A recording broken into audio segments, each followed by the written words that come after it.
না করে। এই কাফেরা মেহনত করবে, তাবলীগ করার দরকার, তারা যেন সাদিয়ানি তাবলীগ না করে। তারা জিহাদ করা দরকার, তো ময়দানে যাইতে যেন তারা পিছপা না হয়।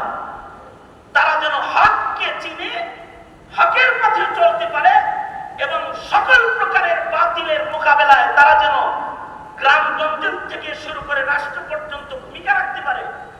এই কারণে একটি সূক্ষ্ম দাওয়াতি সংস্কারমূলক মেহনত নিয়ে, আধ্যাত্মিক মেহনত নিয়ে, সেবামূলক মেহনত নিয়ে বাংলাদেশ মুসলিম কাউন্সিল আগমন করেছে।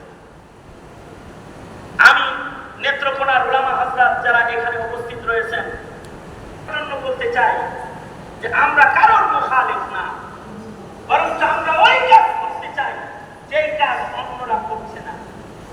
যে কাজগুলো না করার কারণে আমার ভাই ইসলামের বাইরে, আমার বোন ইসলামের বাইরে ওই কাজগুলো আমরা করতে এসেছি। সেটারই অংশ হলো ৩১৩ মাশায়েখে বাংলাদেশের বর্ণাঢ্য জীবনীর বই। সেটারই অংশ হলো আজকের এই আকায়েদ ঈমান এর উপরে শীর্ষক আলোচনা সেমিনার। সেটারই অংশ হবে ভবিষ্যতের প্রতিটি পদক্ষেপ যা আমাদের সমাজে ঈমানদারদের ঈমান রক্ষা করার রক্ষা কবচ হিসেবে কাজ করতে থাকবে ইনশাআল্লাহ।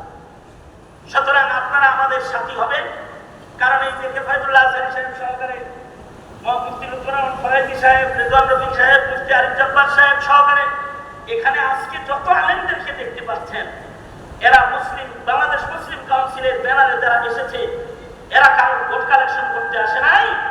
এরা মুসলিম জাতির সন্তানের ঈমান কিভাবে বাঁচাবে এটা বলতে এসেছে, এটা করতে এসেছে।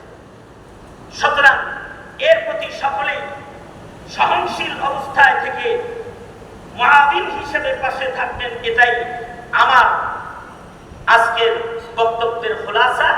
আল্লাহ তাআলা আমাদের সকলকে দ্বীন রক্ষায় হার জায়গায়, যেই জায়গায়, যেই পরিস্থিতিতে, যেই ভূমিকায় অবতীর্ণ হওয়া দরকার, সেই জায়গায় সেই ভূমিকায় অবতীর্ণ হওয়ার তৌফিক মহান আল্লাহ আমাদেরকে দান করেন, আমিন। আমি অনুরোধ জানাবো আজকে সভাপতি মহোদয় আপনাদের সকলের মুহতারাম, তিনি শেষ কথা বলবেন এবং দোয়ার মাধ্যমে মজলিস শেষ হয়ে যাবে।